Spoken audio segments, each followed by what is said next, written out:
चंदगड तालुक्यातील पाटणेफाटा येथे अपघातात दुचाकीस्वार जागीच ठार, अन्य एक जण झाला गंभीर जखमी.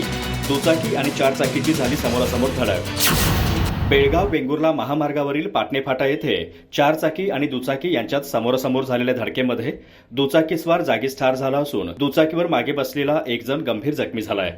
बुधवारी संध्याकाळी 6च्या सुमारास घडलेल्या या घटनेने काही काळ वाहतूक ठप्प झाली होती. चारचाकी आणि दुचाकीची समोरासमोर धडक होऊन दुचाकीवरील मारुती रामू कुटरे राहणार बसरगे तालुका चंदगड या व्यक्तीचा जागीच मृत्यू झाला. दुचाकीवर मागे बसलेले तलाठी कार्यालयाचे कोतवाल पुंडलिक कांबळे हे गंभीर जखमी झाले आहेत. त्यांना उपचारासाठी तातडीने बेळगाव येथील रुग्णालयात पाठवण्यात आले. काल बुधवारी संध्याकाळी 6 वाजता घडलेल्या या घटनेमुळे रस्त्यावर मोठी गर्दी झाली होती, त्यामुळे वाहतूक काही काळ ठप्प झाली. मारुती कुटरे हे बसरगे तालुका चंदगड येथील भावेश्वरी सेवा सोसायटीचे माजी चेअरमन आहेत. माजी राज्यमंत्री भरमोअण्णा पाटील यांचा एक सच्चा कार्यकर्ता म्हणून त्यांची ओळख चंदगड तालुक्याला होती. त्यांच्या पश्चात पत्नी, 2 मुलगे, 1 मुलगी व 2 भाऊ असा एकत्र परिवार असून सामाजिक कार्यात नेहमी अग्रेसर असल्यामुळे त्यांच्या या दुर्दैवी मृत्यूबद्दल हळहळ व्यक्त होत आहे.